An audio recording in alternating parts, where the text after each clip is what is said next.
Part 1. Part 1. First, you have some time to look at questions 1 to 4.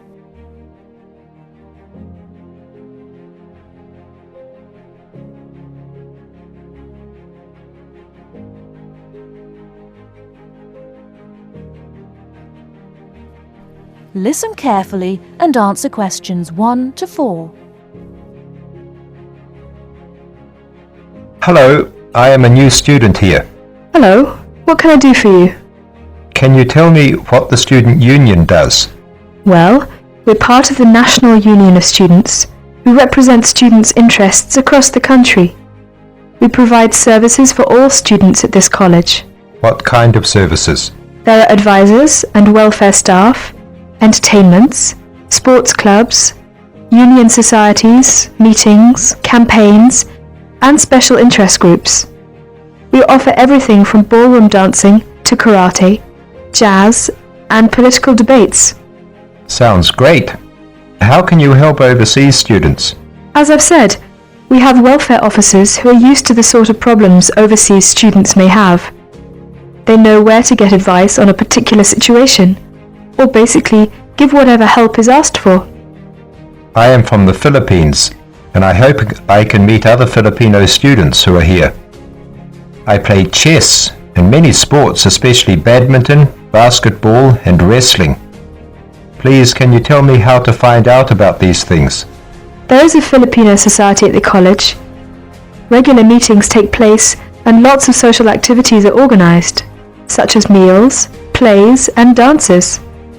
The society is made up of Filipino students and other students who have an interest in the Philippines. And what about the sports? Does the union offer the ones I'm interested in? Yes, we do. There are basketball and wrestling teams. If you want to play in one of the college teams, you have to go along to training sessions and compete for a place. For badminton, you can either go to the badminton club or book a court to play with friends. Is there also a chess club or team? No, I'm afraid not. It may be best for you to put a notice on our notice board to find other players. Will that cost me anything? No, it's a free service available to all students, but you have to give your notice to a union officer first, so that it's fair for everyone who wants to use the notice board. I only have a room for 1 month at the moment. I need to find a house or a flat to live in near the college. Are you able to help me with any accommodation problems? There are always rooms available in shared flats or houses on our notice board. The college has some of its own accommodation, and you can also apply for these. If you have any problems at all, you should talk to one of the student union's welfare officers, who can give specialist advice on accommodation. Thank you for your help. You're welcome. Now would you mind helping us? We're conducting a survey to learn more about the students who visit our union office, so that we can improve our services. Would you mind if I asked you a few questions? Not at all. Now look at questions 5 to 10.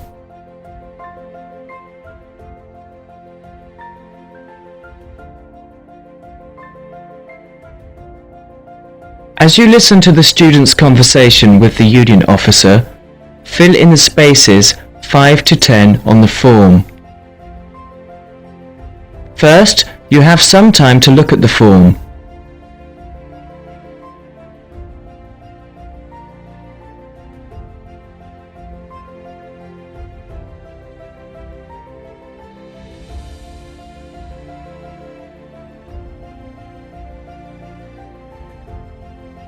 Now listen carefully and fill in gaps 5 to 10.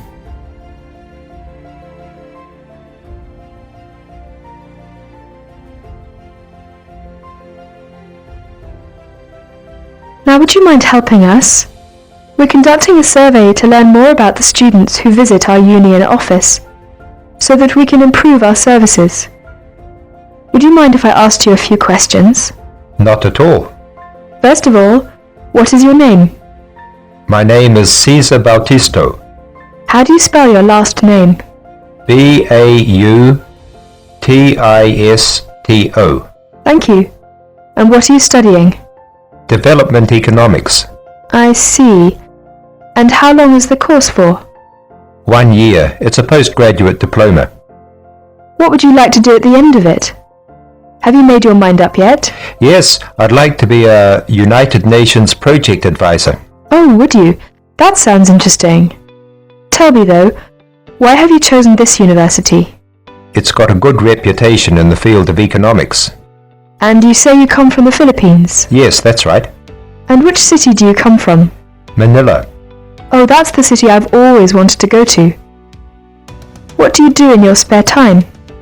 I go to play games. I love sports. Ah yes, you mentioned that.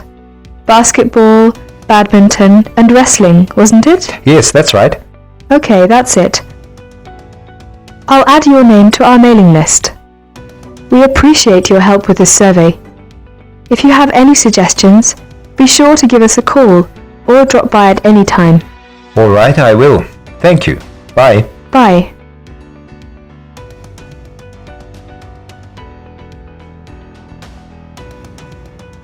That is the end of part 1. You now have half a minute to check your answers.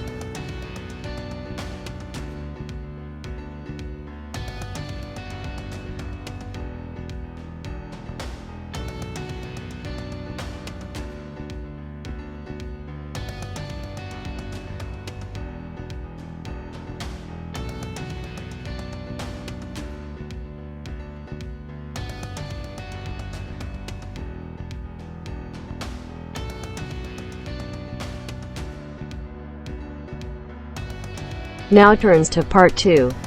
Part 2. Everyone knows that we have achieved a huge amount in terms of space exploration. First, you have some time to look at questions 11 to 16.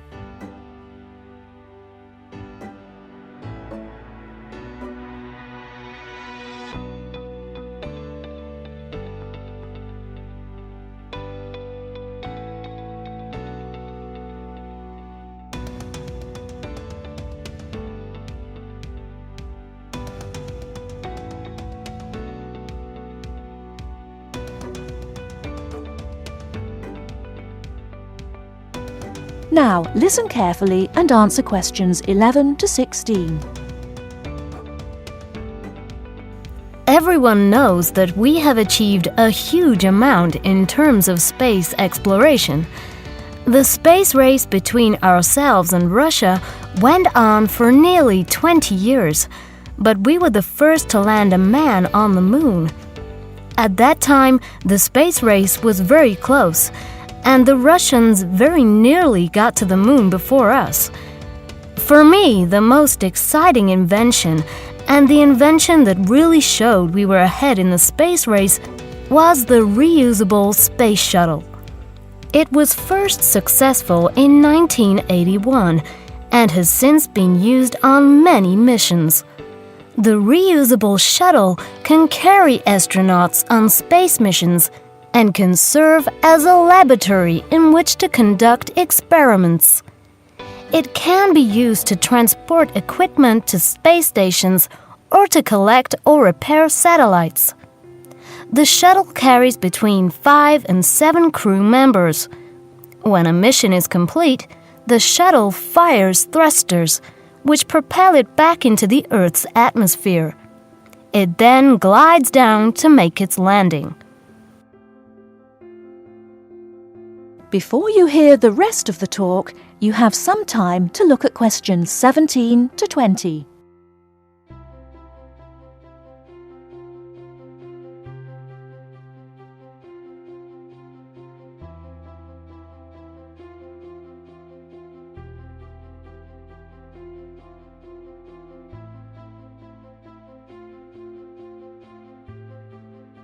Now listen and answer questions 17 to 20.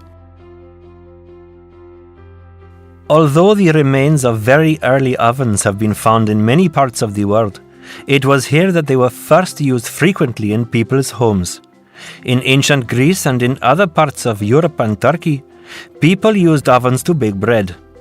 But it seems there was only one large oven that everyone shared. Here, the remains of villages from 5,000 years ago show that each mud brick house was constructed with an oven, and that baking bread and perhaps cooking meat was very common. The ovens were made of clay and shaped like a beehive. Inside they had shelves, so that a number of loaves could be cooked together, and an opening at the bottom from which ash could be removed. That is the end of part 2. You now have half a minute to check your answers.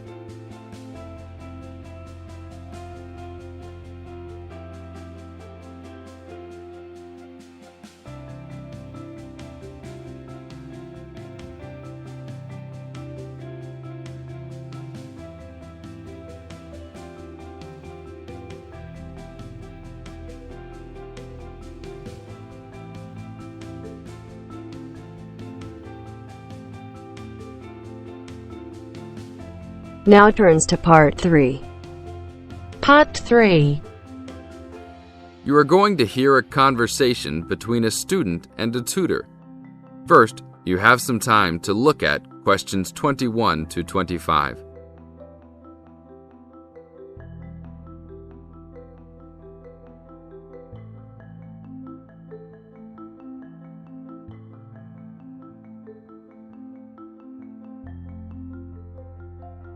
Now listen to the tape and answer questions 21 to 25. Hi, Brad. I was wondering if you have time to answer some of my questions about my upcoming test. Sure, no problem, Jeff. What is it that you're having problems on? Well, it's for my English final. We have to prepare a 5-minute speech to present in front of the whole class, including the professor. So I'm a little bit worried. Is there any specific topic, or can you do it on whatever you want? It has to have something to do with the origins of English literature. I'm thinking of doing it on Shakespeare, but I bet many other students will have the same idea.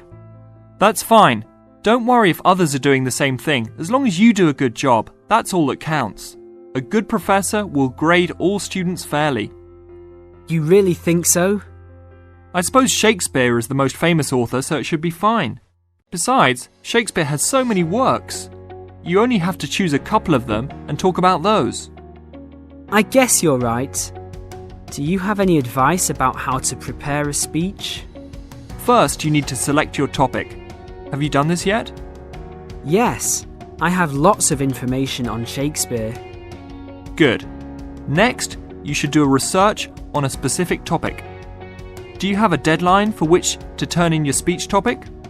The deadline is next Tuesday. So you should have a detailed outline of what you will say by then. Do not just turn in a piece of paper saying Shakespeare on it. That will not give your professor any idea as to what you will be talking about. Okay, so you think I should write out an outline of my speech? Of course! Writing your speech out in outline form is essential. No one can give a speech from scratch. Even the president must refer to his outline when giving a speech. An outline will give you a good structure to base your speech on. Now look at questions 26 to 30.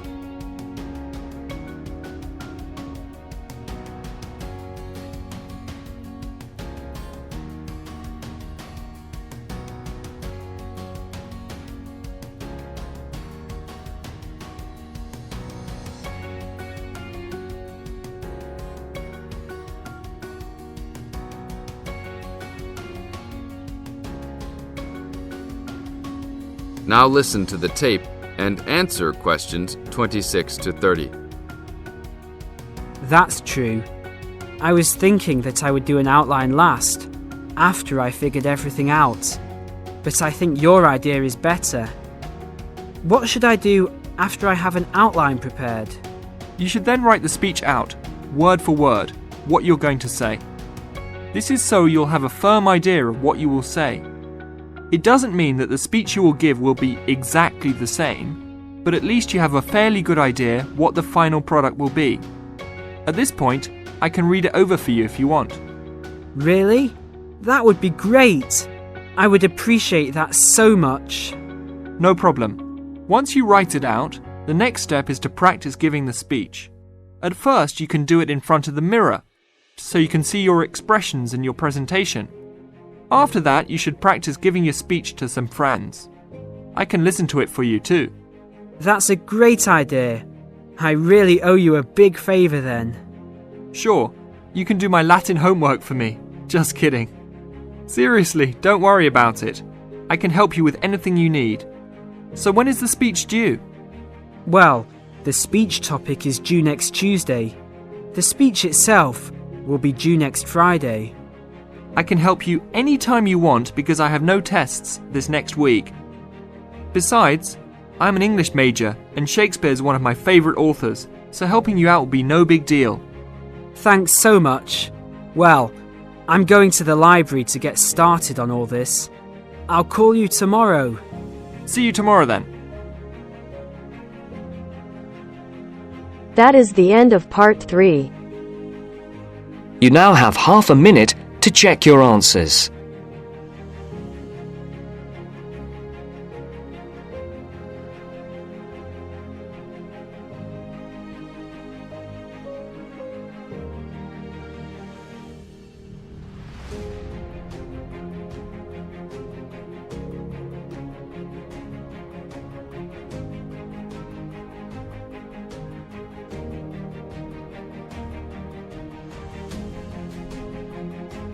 Now turns to part 4.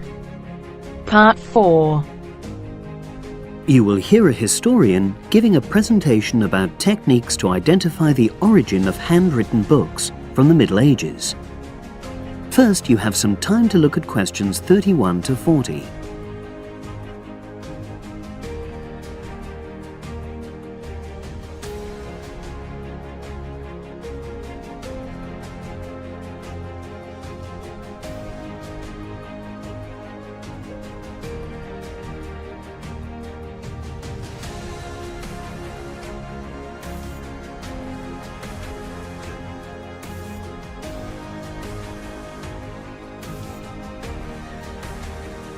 Now listen and answer questions 31 to 40. My presentation today is on how the science of genetics is being used to shed light on the origin of manuscripts, anything written by hand, produced in the medieval period, that is, the period between the 5th and 15th centuries AD. As many of you know, thousands of medieval handwritten books still exist today. Some of them have a clear provenance, that is, we know exactly where and when they were written. But the origin of many manuscripts has been a complete mystery, that is, until 2009, when geneticists started using DNA testing to shed light on their origins.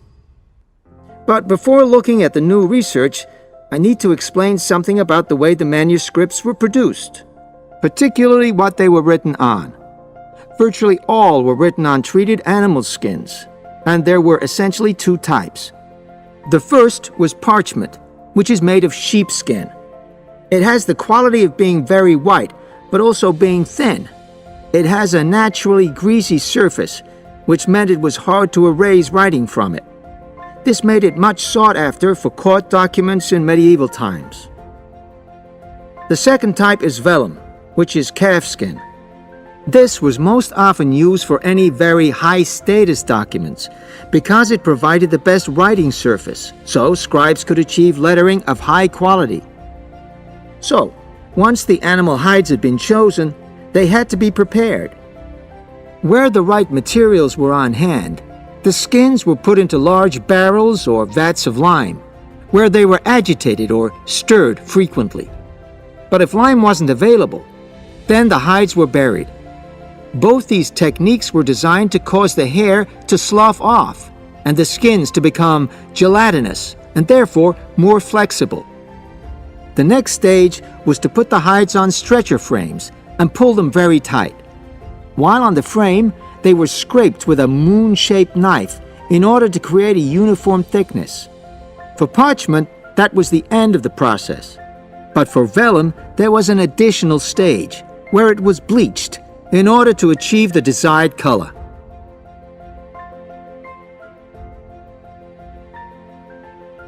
So, What does all this preparation mean for the quest to identify the origins of mystery manuscripts? Well, until recently, the only way historians and other academics were able to guess at origins was either through the analysis of the handwriting style or from the dialect in which the piece was written. But these techniques have proven unreliable for a number of reasons.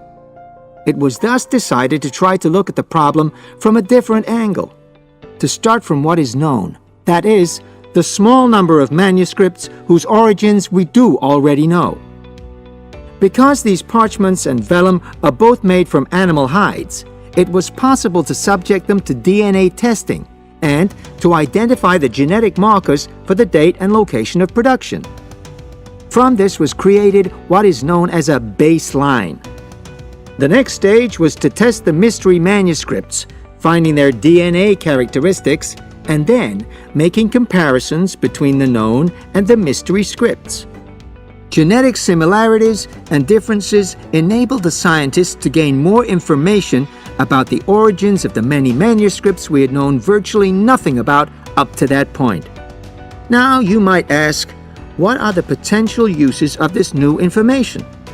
Well, obviously, it can shed light on the origin of individual books and manuscripts. But that's not all.